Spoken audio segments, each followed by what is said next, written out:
An hour of Kansas truck stop napping later, and our intrepid duo was back on the road again. Their bodies may have recovered from the long journey, if only slightly. Their minds, though, well, that answer is a bit tougher.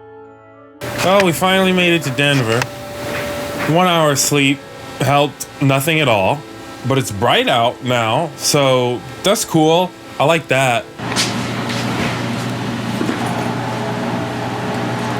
So what are we filming? Right now? Yeah. The reason why we didn't do anything. I wasn't feeling like doing really anything, but we got $500 worth of inspiration at the inspiration store, so you know something's got to come out of it, right?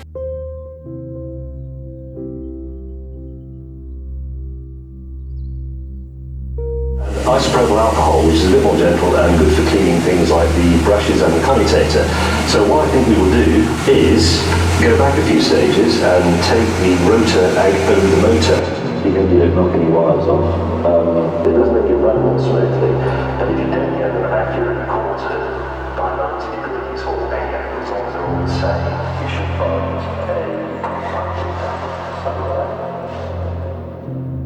Alright. We figured we'd just relax for like 10, 15 on the couch, watch some old man fix his trains, get our mental faculties back in some sort of order. But then I looked, and we've been here for like 2 days.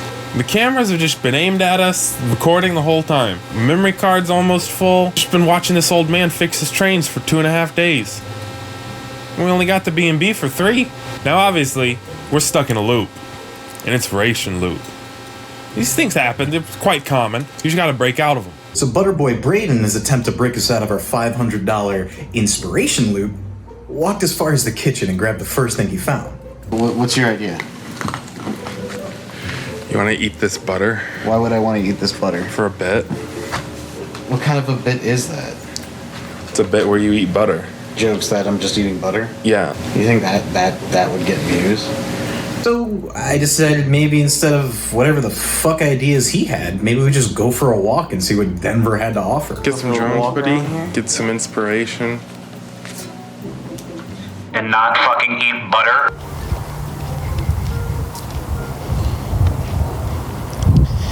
Little walkie poo to clear the mind.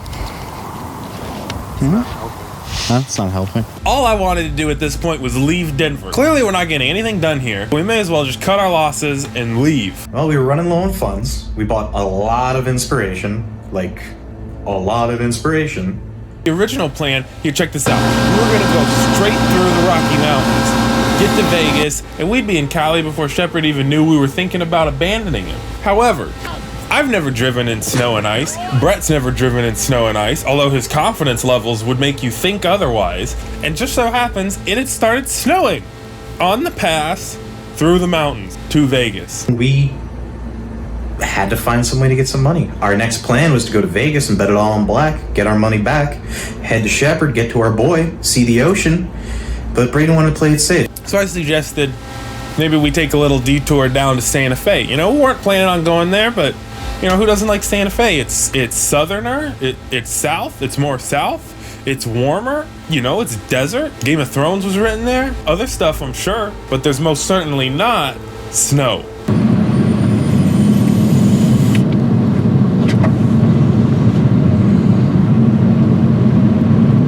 You say you want to go to Vegas because you want to avoid the ice.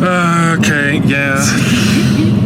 Luckily, the boys made it through the rogue snowstorm without so much as a scratch, and booked it straight towards the personal bookstore of Game of Thrones' own George R.R. Martin. It was a nice break from the chaos of the road, and they even ran into the man himself. But as I'm sure you could guess, they didn't record any of it. You'd think if you met George R.R. Martin somewhere completely random like his bookstore, that he'd be this nice, jolly old man telling you about the stories of dragons in his head. No. That's not George at all. George wanders around his own bookstore, complaining that the man who built his last giant robot won't make him another big robot. Well, that's a big problem. But there was one bigger problem in Santa Fe that night. What? Yeah, we ordered some fucking Chinese food on Postmates. George R.R. Martin is slacking. He can't finish the book. He can't bring us our Postmates. All he cares about is his robots. George, come on, no one. You already have one robot. Alright, we need one book and we need one order of Chinese So we ordered fucking Chinese food. It still hasn't been picked up.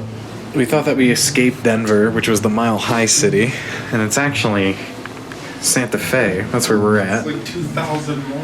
Yeah, we're like 2,000 miles higher than fucking Denver, so we hit a couple drinks and yeah, man, shit's fucked. Where's our fucking Chinese food? Is it getting closer? Stop fucking farting. This shit's fucked, bro. Nobody's picked up my food. Nobody's picked up my food. Okay, what happens if I call this number? Thanks for the call.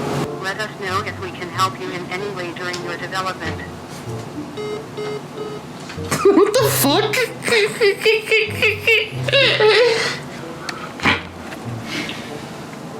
What was that? You farted again? You fucking farted into the fucking megaphone again? Do it, smell it. I didn't realize it was good. Clearly there's nothing to do in Santa Fe. And our food's not even here. We could go to Meow Wolf. We could go to, go back to the bookstore. You got your Postmates? Where are you with our Postmates? It's taking so long. I imagine that they just gave you the order and you're driving here from Cali to pick it up. Sorry, I'm too busy watching Jiggy Joe on Twitch. That what you fucking wanted, huh? One of them. I think it just freaks somebody out.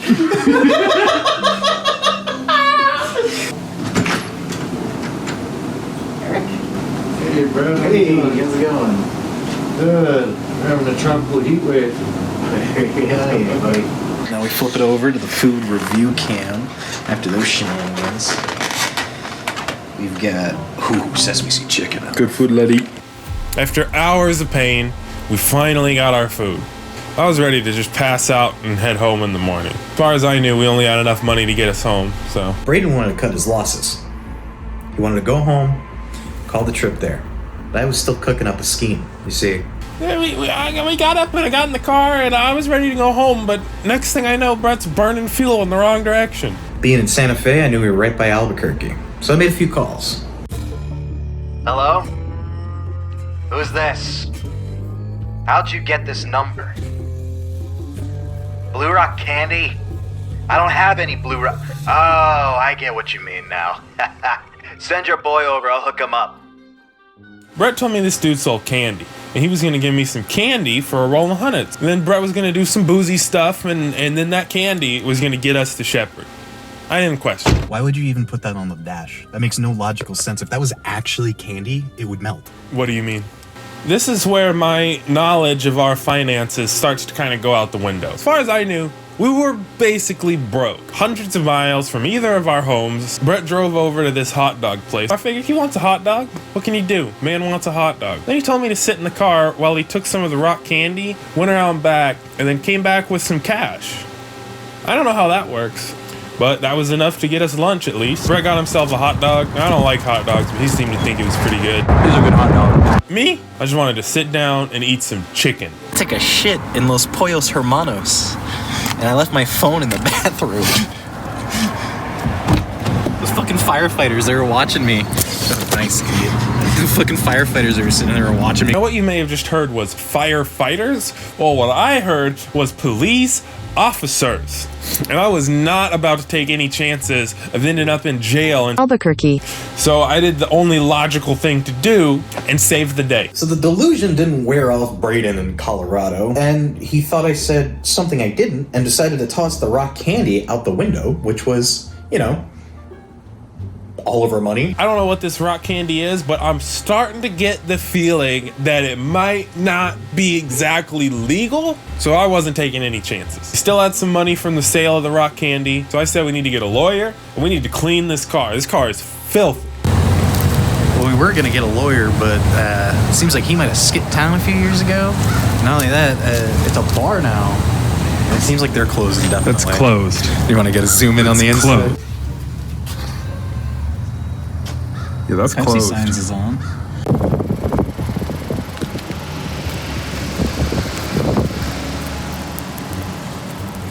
You know, driving around the country, you meet a lot different inclement weathers. But I think it's time for a fucking car wash.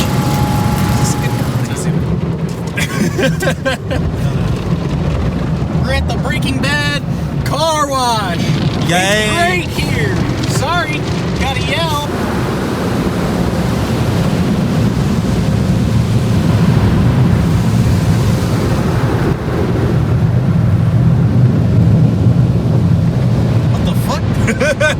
Whoa! There's nobody in that car! Now we're safe from the feds, in theory, at least for now. But there's still one problem.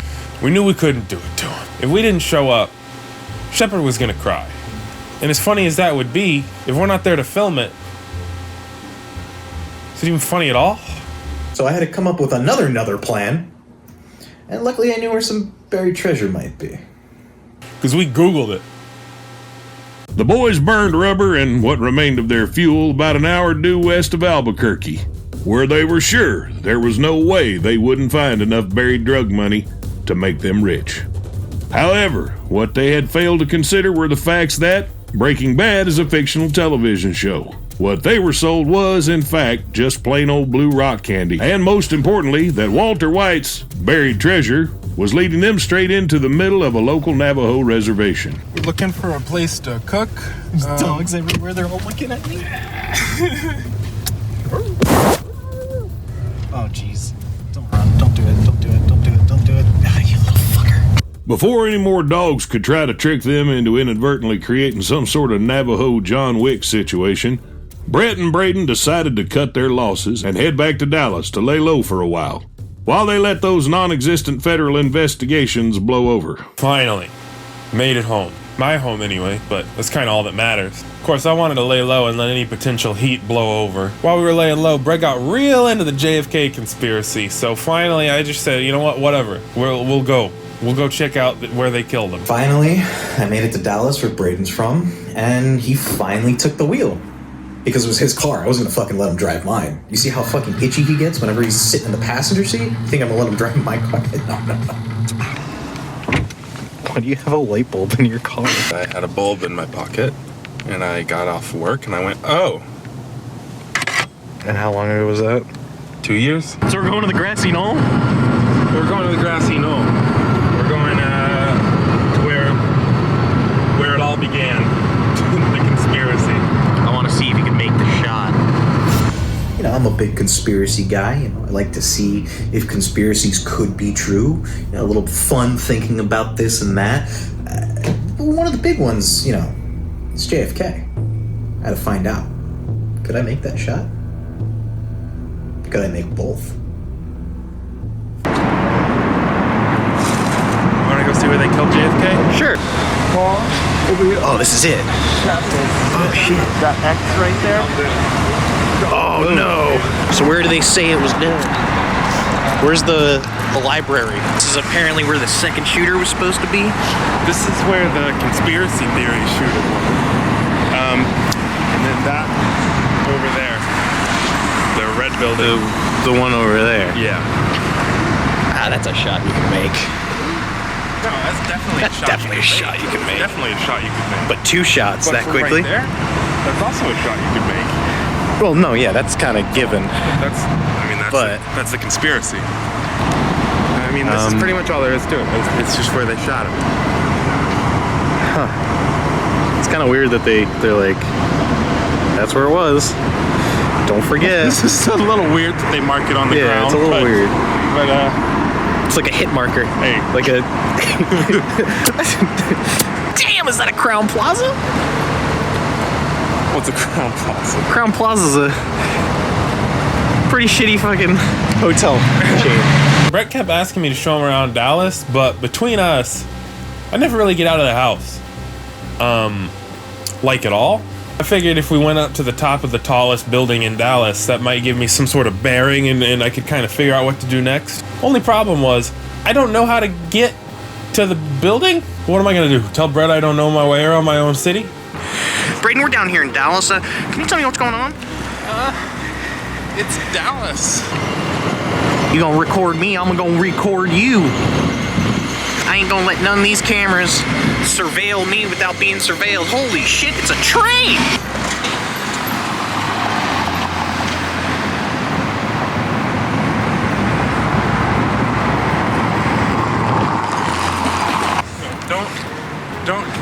his house. There's no reason. There's nothing. No reason.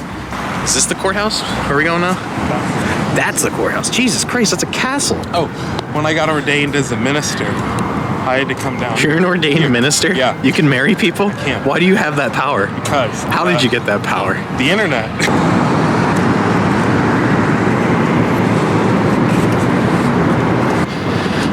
They give you 99 seconds. Oh my god, you fat fucks. We fucking made it. CES 2020. Let's go check out some technology. Jesus Christ, they went beyond fucking scooters. Dude, this is the dude from Spider-Man. Dude, I'm trying to make a video. I'm pretty sure I kept leading us around in circles, but I don't even know, to be honest. You go down here, and you go back around. There's nowhere to go. Why? Why would they point us in this direction? City planners really got to get their shit together. Yeah. This might go down. That's what, yeah. But I'm curious, does it go down and over, or does it go down and over too? Let's check it out. No signs. You can go around most of Dallas. Like the Death Star?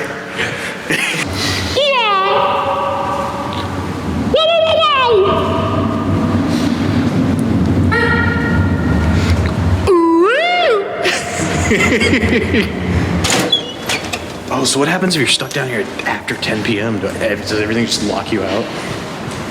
I've never been stuck down there after 10 p.m.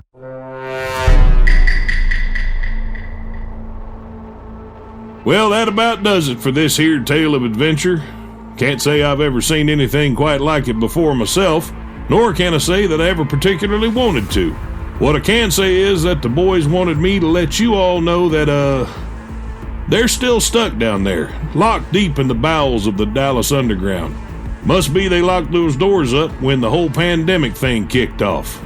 Not sure why they spent their last pennies on getting me to narrate this instead of calling for help, but, says here they would very much like some. So, if you ever find yourself around the Dallas area, go let these boys out, I guess.